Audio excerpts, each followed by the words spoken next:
नमस्कार प्रणाम, स्वागत है हमारे इस न्यू वीडियो में।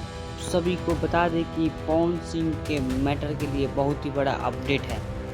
आप सभी को बता दें कि पवन सिंह अपने गाने के लॉन्चिंग मतलब इवेंट शो में मोनिका मिश्रा को बुलाते हैं और वहां पे मोनिका मिश्रा को प्रपोज कर देते हैं। ये सबसे बड़ी खबर है। पवन सिंह ने मोनिका मिश्रा को प्रपोज कर दिया। हाँ जी दोस्तों, पवन सिंह मोनिका मिश्रा को पसंद करने लगे हैं। पवन सिंह मोनिका मिश्रा के प्यार में बहुत ही पागल हो गए हैं। पवन सिंह मोनिका मिश्रा से ये भी बोल चुके हैं कि अगर तुम मिश्रा नहीं सिंह रहती तो मैं तुम्हारे बारे में कुछ सोचता।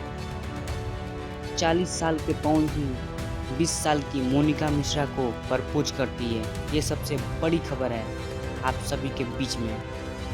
और पवन सिंह स्टेज शो के माध्यम से ये भी बोले हैं कि मैं पहली बार 20 साल के बाद पागल हुआ हूँ।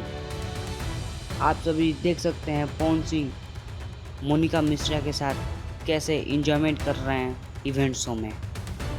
मोनिका मिश्रा पवन सिंह के बारे में और भी कुछ खबर होगी तो आप लोग तक पहुँचाते रहेंगे।